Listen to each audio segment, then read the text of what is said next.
You are watching the number one podcast in the whole entire wrestling community, and I'm one of your hosts, Juanzo.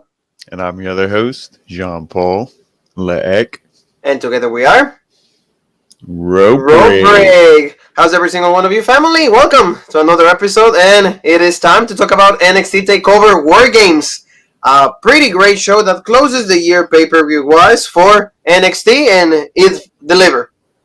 Yeah, this was a WARGAMES. I've been saying it for the past couple of weeks. One of my favorite pay-per-views. I was excited for these two WARGAMES matches. Both of them, really didn't disappoint, especially the main event we got with the men. Fantastic WARGAMES match. Really good way to, I would assume, to close off this feud. I don't know, but, and if it does continue, I'm excited to see how they're going to try to up the ante, because this was definitely a really good match. And overall, if you don't look at the two WARGAMES matches, it was like, how was the rest of the pay-per-view?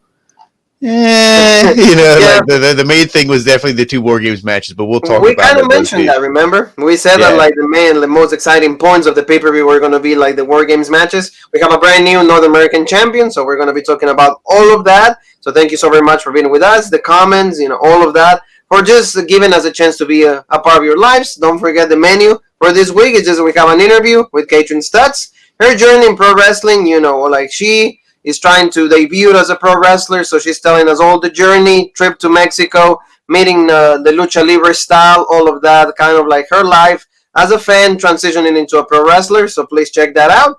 So now, tell me from the beginning, the women's match is what started WARGAMES, so what are your thoughts on all of this? You tell me it was a little short. For your taste, it would have been a little better if they would have kept it 10 more minutes, at least for you. Yeah, I just thought, obviously it went through the same, fashion of WARGAMES does. Okay, two That's people the start. Right there, they're the rules. So the two people start, whoever has the advantage, blah, blah, blah.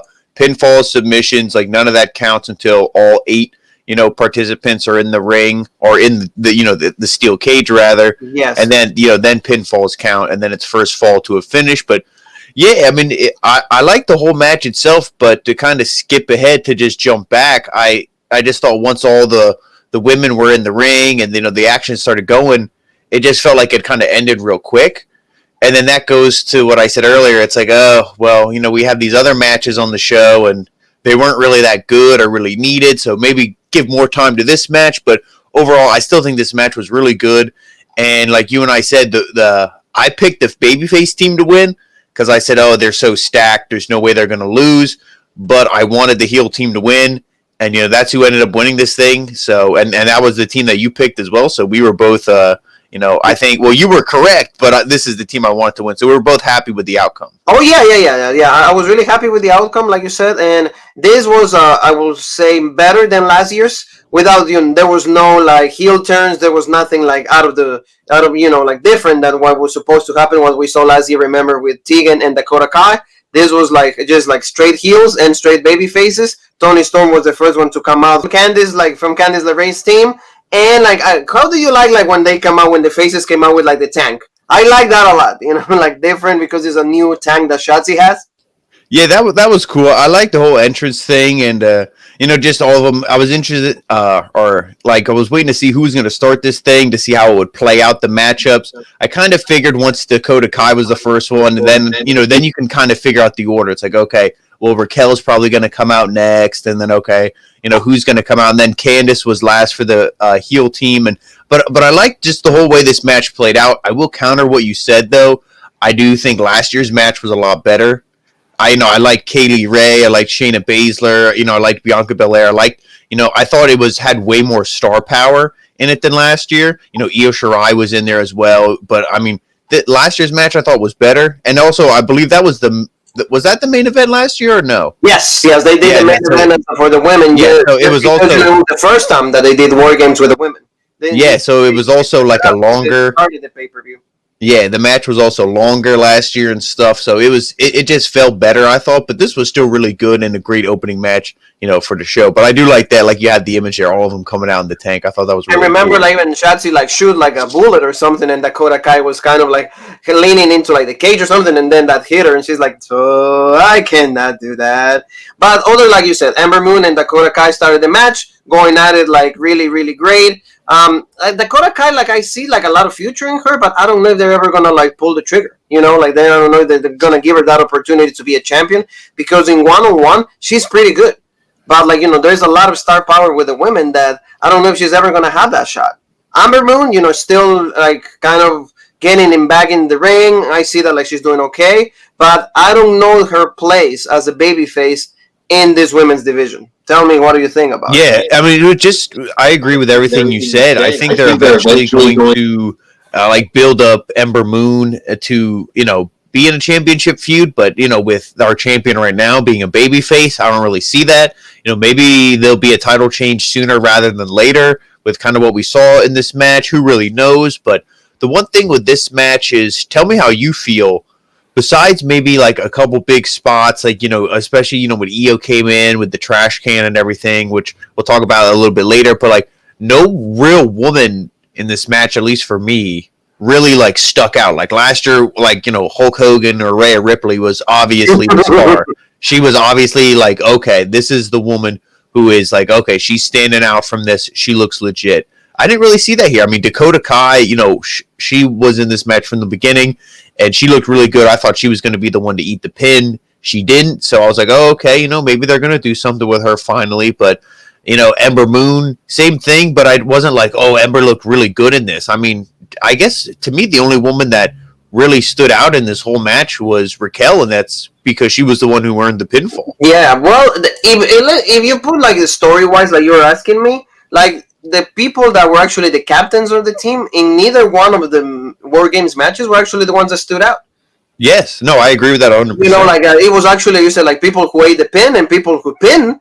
It were people that like were actually like not kind of like the captain, or like the people that were supposed to stand out.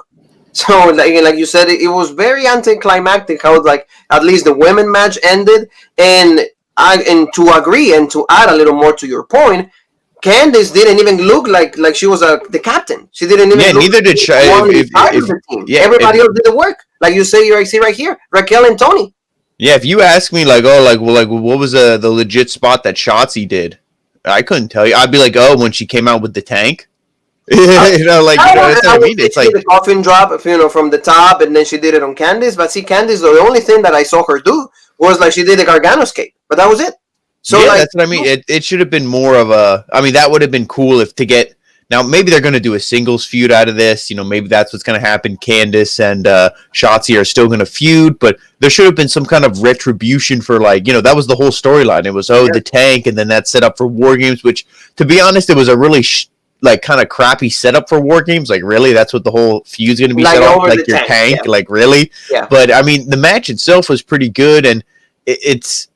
So I guess with that being said, with Candice and them, it's like, okay, well, maybe that's fine that that's not how, the match ended, because it was a bullshit thing anyway over a tank. But, this was good, I guess, with Raquel. I like that spot with, power bombing Io, to get the win, because she's the one who we said, like, she looks so good. Is she going to ever get a title shot? Then she was beaten by Rhea Ripley, and it's like, oh, okay, well, I guess not, but... Now we'll see. Cool. That was cool. I remember how where you've seen the picture right there is like Indy Hartwell. She did not allow Io to come in because Io was the last one that will come in and to start War Games. So the match didn't officially start it. So she's not allowing her to do so. But then, like you said, Io shows up like from the top of the cage and with like a trash can, and then she puts the trash can in, and then she dives. That was really cool, though. That was pretty. Oh no, that was a legit spot. I like that a lot. Yeah, that was cool. And I've been seeing there's people all on the internet, on social media, already putting trash cans over themselves, and it's like, do it like Io or something like that, or like can it like Io. There's some kind of new hashtag challenge thing. So people are already loving this. You can there you go. That was extremely good, like you said. And the one thing with the baby faces too, I do like how all their gear, they all had some form of green, like that yellowish green. Rhea had it, Io had it, all the baby faces had it. So I thought that was cool, kind of like how their gear matches a little bit. Yes, and then even with the trash can, even Dakota Kai did also I think a stomp on Io, with the trash can. She was in the trash can, so that was another really cool spot. But like you said, she didn't even outside of that, Io did deliver a few moonsaults. A few of them she actually delivered. Yeah. I did take notice of that too. I was like, okay, it was body to body. Like, yep, legit. So finally, it's like, okay, well, actually, she's listening to Rubric, so that's pretty cool because she's finally listening to it.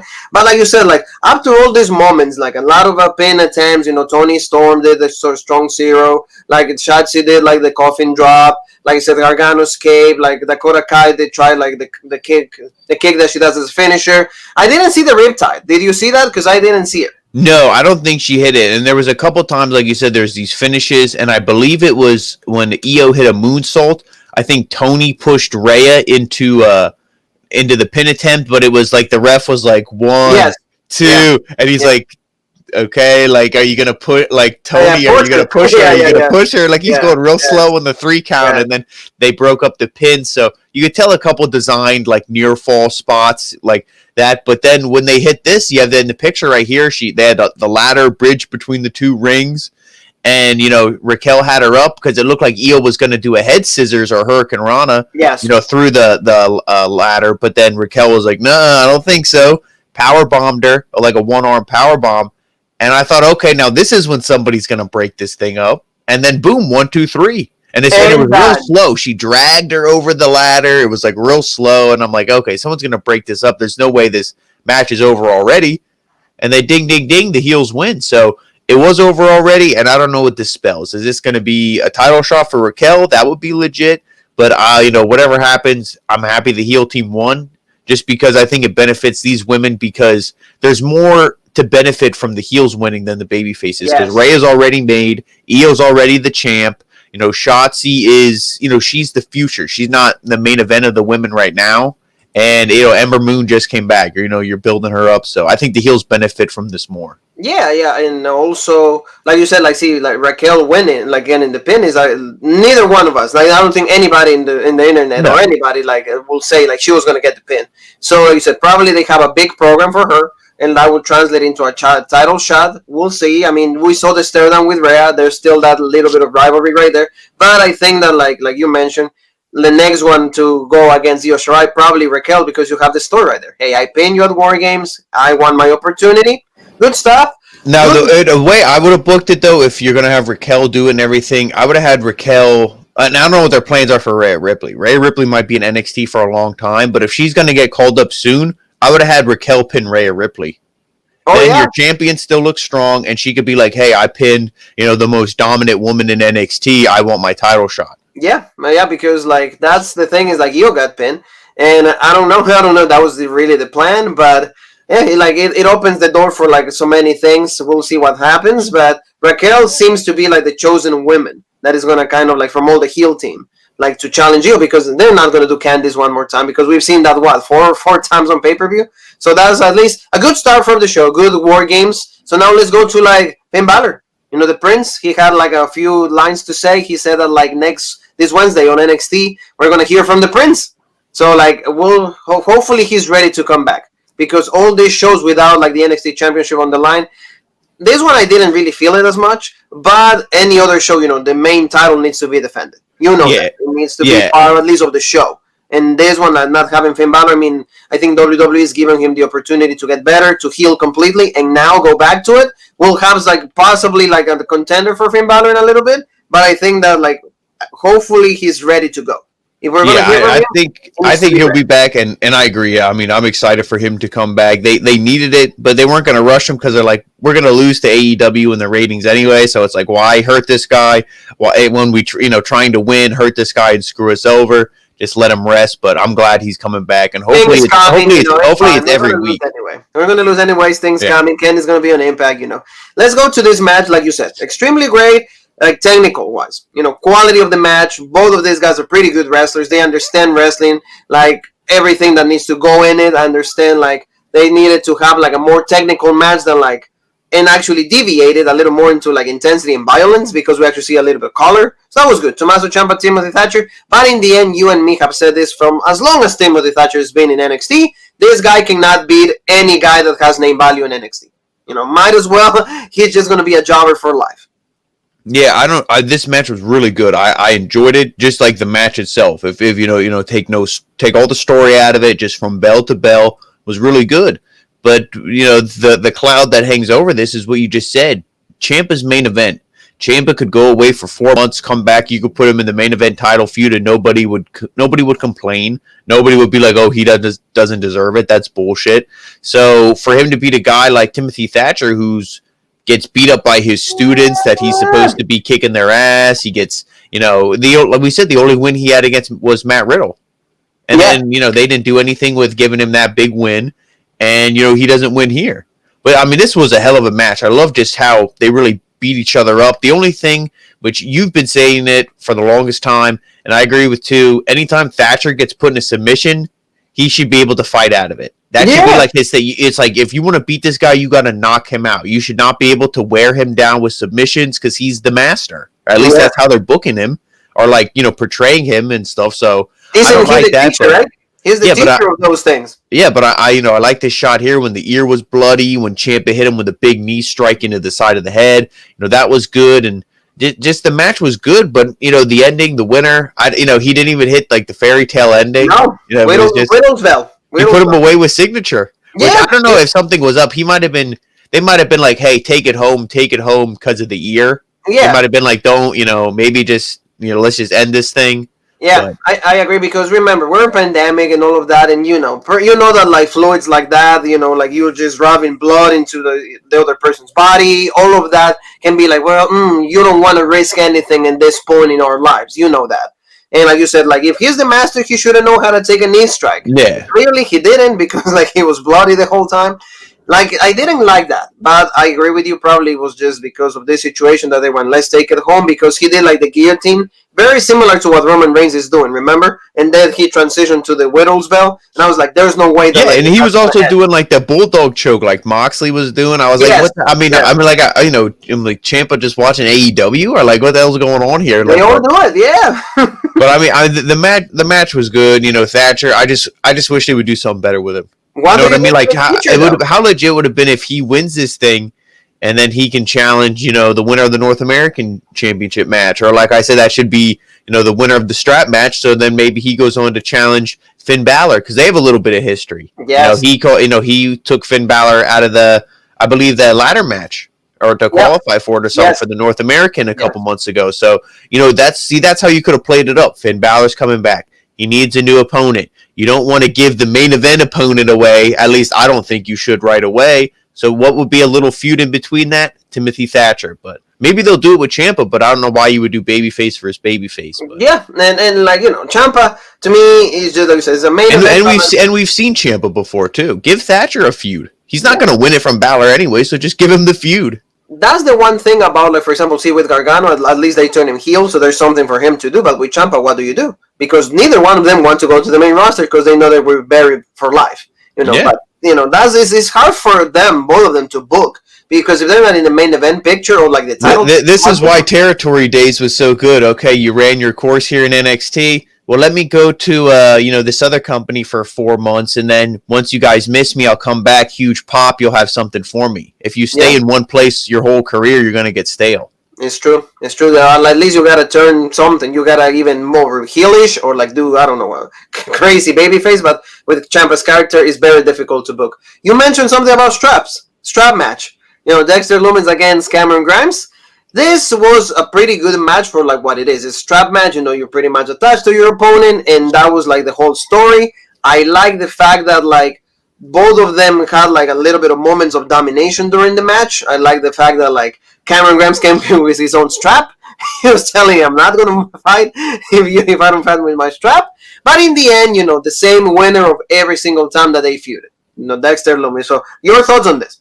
Yeah, the match before when it started, and he was just beating him up with the strap and beating him down outside the ring, and they're like, "Oh, this match isn't underway yet, so all this is legal, but it's a strap match, so even when he's strapped up, it's still all legal." And I'm like, okay, so the fact that he said all that, why did they even have this beatdown before the match? Why didn't they just strap him up? Because it's all legal anyway. So normally you do that beatdown before the match so you can tell a story, because that clearly wouldn't be legal during the match. So I was like, okay, this is all just, it doesn't make any sense. Just start the damn match. But, that was pretty much Cameron Grimes looking good. Like the beginning of the match when he was beating him down beforehand. And then, like I said in the beginning, but then Loomis, he looked strong, throwing him into the barricade, and that's he kept putting the strap over his eyes, and that was the thing. They're like, oh, he's raking it over his eyes. I was like, why doesn't he just choke him over the neck? Maybe if he would have been choking him with the strap instead of putting it over his freaking eyes, he would have won the damn match. Yeah. But I mean this, and I like when he was throwing him into the barricade and stuff. It was really good, but like you said, it was over it, that was cool, and then he brought it back. Well, that was, I was talking when Loomis was throwing Grimes into the barricades, but I like that when Grimes threw Loomis over the barricade and everything, and then they fought back in. But like you said, this would have been the perfect feud to have him go over, or the perfect match to finally have Cameron Grimes go over. And you could do something with him. Maybe they will do something with Loomis. Maybe he will go against Finn Balor, or he'll go against Gargano, or whoever. But I mean, I don't know. We'll just when it's the same winner every single time, I don't care. You know what I mean? Again, why do you have a feud that we know who the winner is going to be? See, That's the main problem. And like you said, in the end, Hana Katame, boom, a lot of pressure. He delivers that good. Ever since they took away the theme song, for me, it kind of ruined it a little bit. WWE is really a master in ruining it when something's going well and hot. But Hana Katame, and of course, Cameron Grimes, had to tap out, and he remembers actually the brighter days on Impact. And in the end, we see this guy standing tall and looking weird like he always does. But like you said, this will be really cool for Johnny Gargano. Now we're kind of spoiler alert, but this could be something mid-card feud for both of them. Dexter Lumis needs something to do, because outside of Grimes, what's there left? Or like you said, maybe it could be Finn Balor. That's fine also. But I mean, I think that if you compare Grimes and Lumis is a babyface right now. Oh yeah, that's what I mean. Yeah, he's the babyface, and also Cameron Grimes. He also had a little bit of history with Finn Balor. Remember, he was talking all that shit with Finn Balor and all that. See, that's the thing. It's like Finn Balor was gone for a while. If you want to do something, it should be a feud where there's history. Yes. And then that's what should be the next feud to do. So. And don't just remember how they did with Roderick Strong and Pete Dunne. Oh yeah. You betrayed me 10 years ago. Oh yeah. Yeah, that's what I mean. So they can do it there, but I mean, we'll see. With anything, anytime somebody goes over, somebody wins a feud, I always say it all matters what you do with the person, moving forward. They don't do anything with Dexter Lumis, then this was a waste. They don't do anything with Tommaso Ciampa, then Timothy Thatcher's whole career of putting people over in NXT has been a waste. Yeah, then, when we have him in an interview for the Road Break, he'll be like, yeah, I put over the whole roster. I never won anything. So it's good school. See, the new look of the Undisputed Era, in red, different, getting ready for their match. No more of the yellow. So cool. At least they change it up. I like this. And this is kind of waiting for what was going to happen during the match. And then we get this little promo right here. Tick-tock.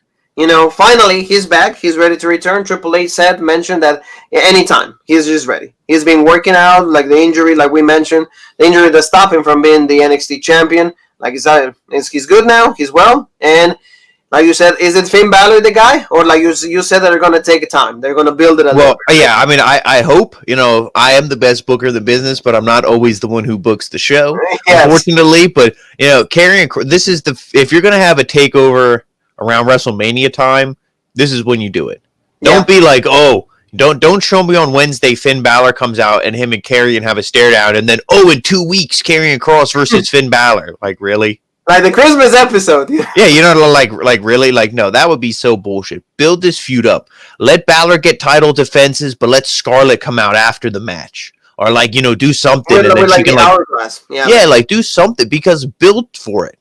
Make me want to see it. Maybe have Karrion choke him out. I know they say they don't want to bring the Demon back, but fuck what you want. Give us what we want, and give us the Demon versus Karrion Kross, because that would be badass. Because then if Karrion loses, okay, he lost to the Demon. You can do the same thing with Samoa Joe. Okay, I lost to the Demon, but I can beat the man.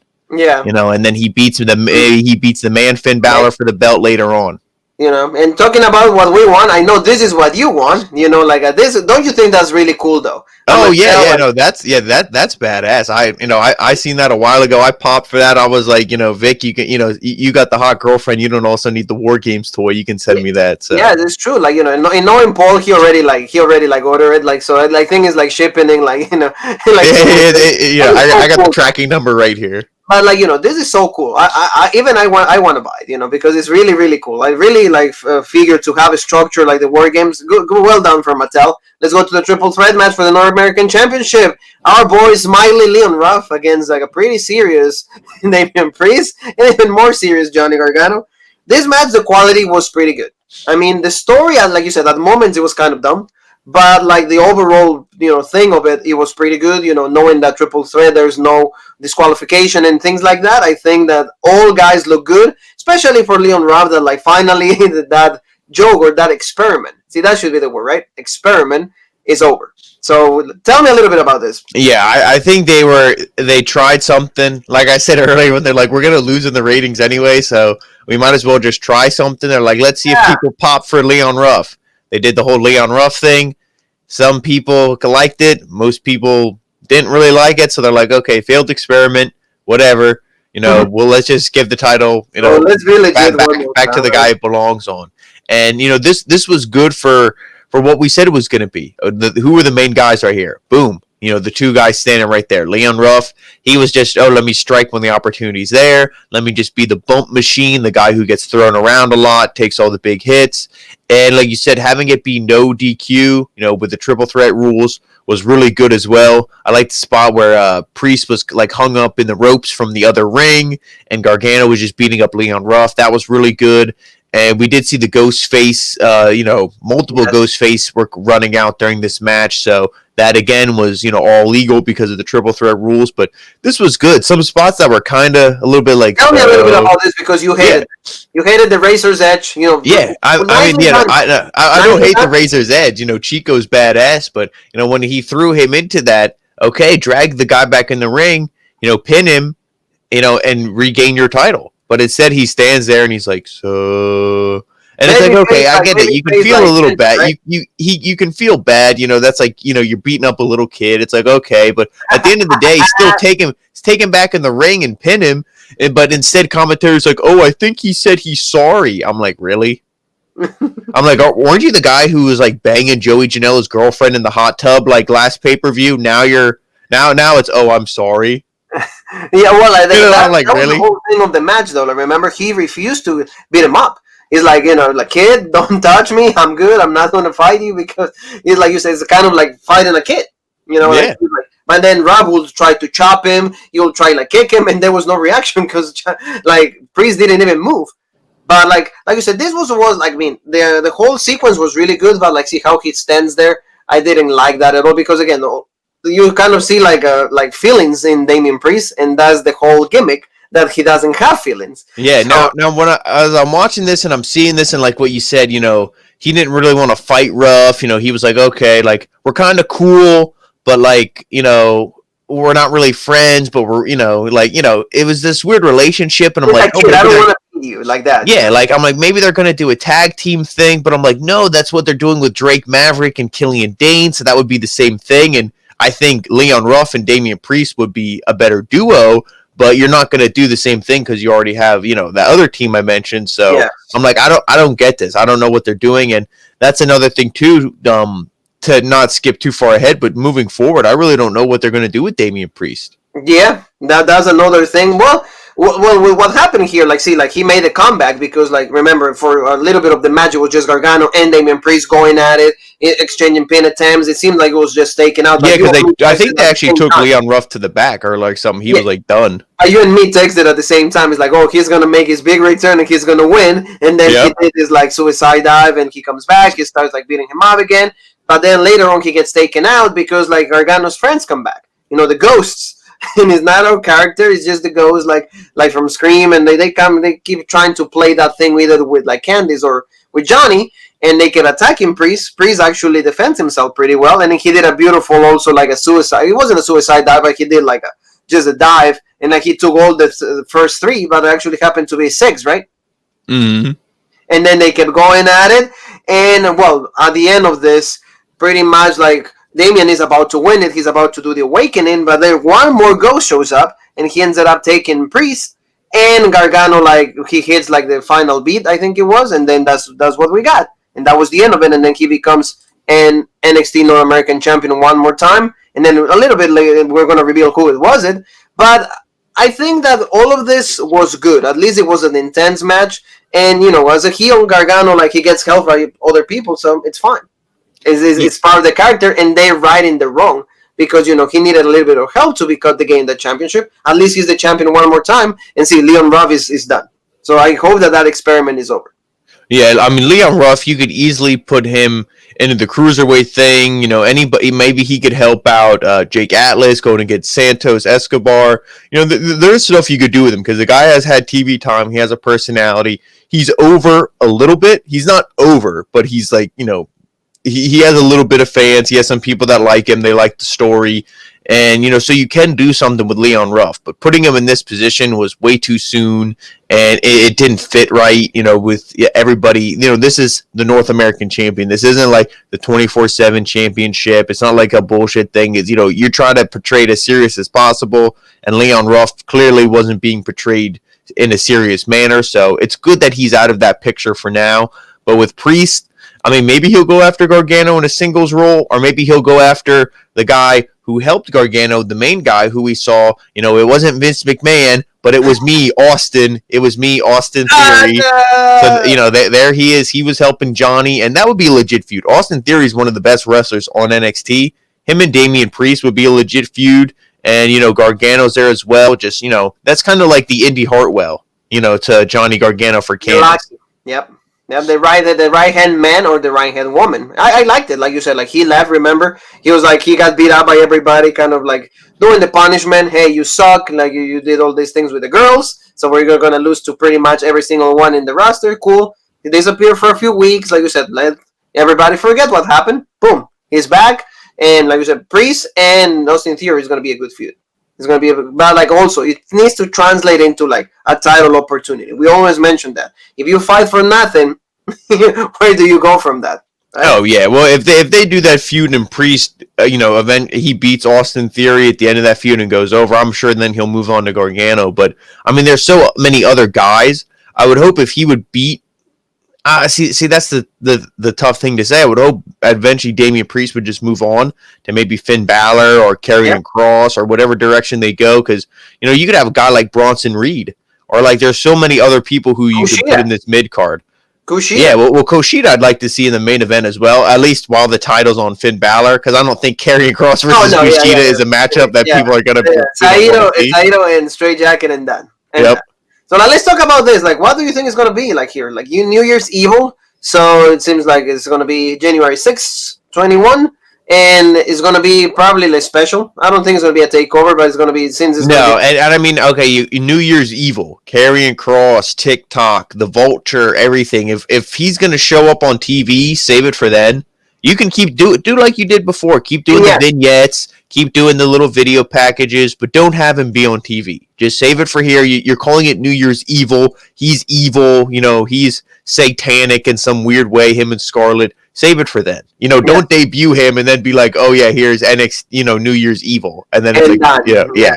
So let's go to, let's thank our guys from Black Sabbath. War Pigs. Like that's why, like, if you put a good song, I'm just, I enjoy it through the whole pay-per-view just because it's so good to keep hearing it. So good on NXT that they do that. A little bit of old school rock always keeps me excited. Let's go to the main event, Paul. War Games match. Undisputed Era goes against Team McAfee. Like you said, this is probably the best War Games that I have seen throughout these 3 years that they went back to this concept of War Games. 4 years, which is 17, 18, 19, 20. Yeah, out of all the 4 years, this is the best out of all of them. What an intense match in like 35 to 40 minutes we had. Extremely great stuff. Pat McAfee shows that, like, despite like his little like experience as a wrestler, he put on a pretty good show. And like you said, he knows what his character is, and he plays it pretty well. Yeah, and what do you think of CM Punk's comments that Pat McAfee's the only legit promo in WWE and everyone else should be ashamed? You said it in the reviews. We've mentioned this. Is the fact. I remember you saying it is like the fact that he can actually get people's like heat. Like as a heel, like people get reactions from it, and even like their own wrestling fans get like, "Oh, this guy's good." Yeah, and I feel with that is he has so many business like opportunities and not opportunities. He has like just business, he does business outside of WWE where if he would say something that would cross the line, WWE would be like, oh, Pat, you can't say that. We got to let you go. He'll be like, oh, okay, whatever. I don't care. But, because I think guys could be better promos than him. I think if you gave free reign to guys like Randy Orton, Drew, any of these guys, like main event guys who have been there a while, they could cut a better promo than Pat McAfee, but they're so used to being trained what to say, brainwashed, oh, make sure you stay in these parameters. But Pat McAfee says whatever he wants. Like when he was saying, oh, remember Killian Dane and, all these guys dead, we killed them. They're not going to say that on the main roster. Like, oh my God, you can't say dead. You can't say killed. But Pat McAfee doesn't care because he's not, he has a podcast. He has football stuff he can do if wrestling, would fail. But I agree. He is one of the best promos and he feels legit. And he's like the leader, like the shithead leader heel. He has all this money. They even showed that in the promo, for this thing, all that money that's being printed. He's like, oh, I have all this money, paid these guys off. And, the story of this match was really good as well. And I think this one was better than last year just because of, like I said, the story and all made sense. Like last year we had Kevin Owens on the face team and it just kind of stuff was thrown together. And the main thing last year was just Cole and Ciampa. That's all you were supposed to kind of care about. But this year it was, you kind of cared about the team versus the team, which is how it should be. Yes, exactly. And I like the fact that you mentioned just McAfee is able to deliver much better promos because, again, he's more educated when it comes to talking because he just talks every single day in his show. Some of the wrestlers, that they need classes to improve their diction, to improve the way that they put ideas together. And on top of that, you said the main barrier is like that you have to just pretty much say things that like you don't really feel like at most times.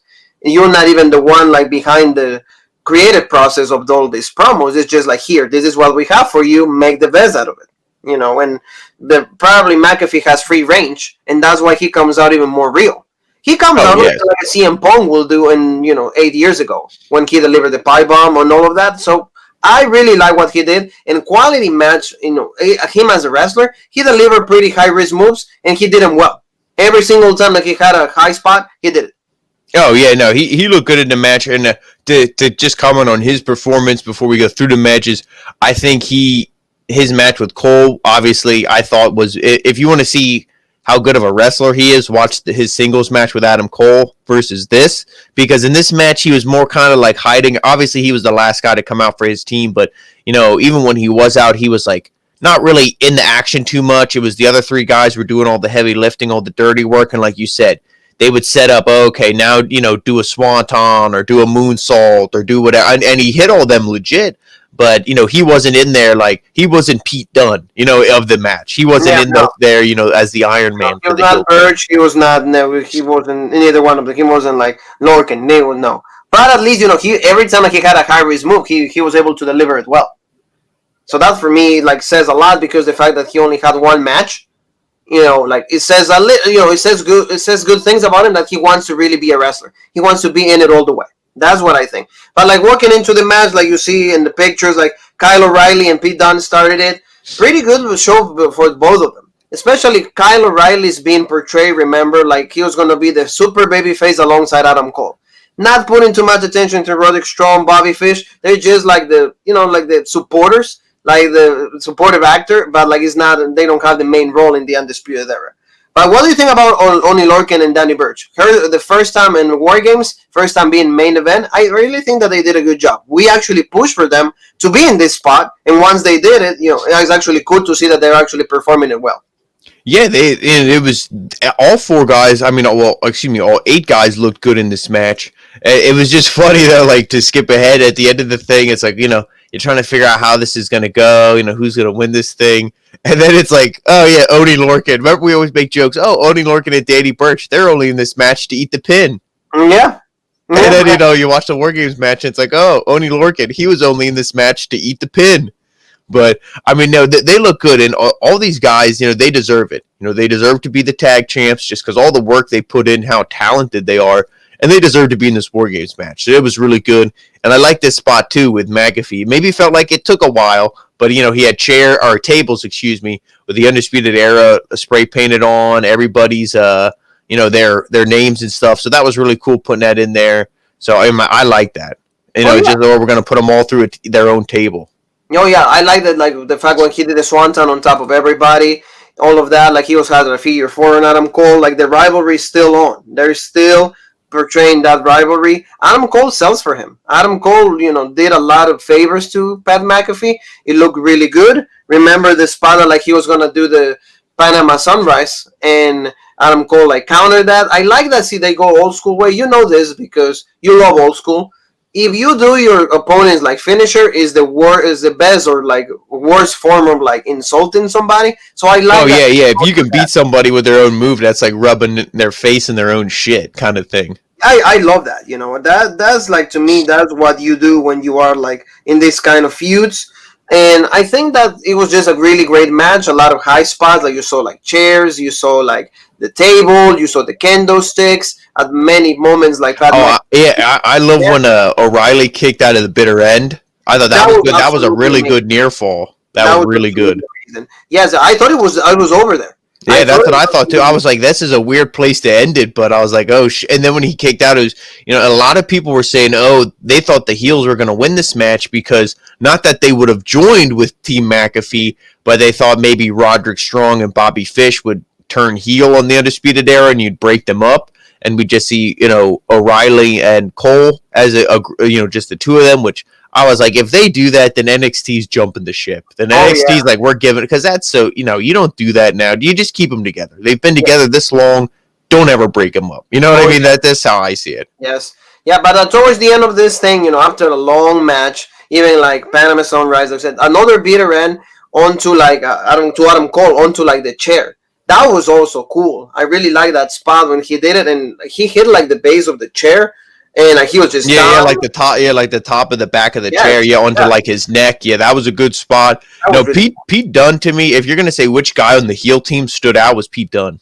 Yeah, well, Pete Dunne, and him even with Adam Cole, they had a little bit of which obviously that spot there, but before that, like lots of back and forth, and that would be, I wouldn't mind seeing that feud again, even though there's no title, obviously nothing like that, but just Pete Dunne is so legit, or even him going after Finn Balor at some point, or something, just that would be cool, because imagine this, like let me tell you, like how about like him, like it would have been Rich Holland.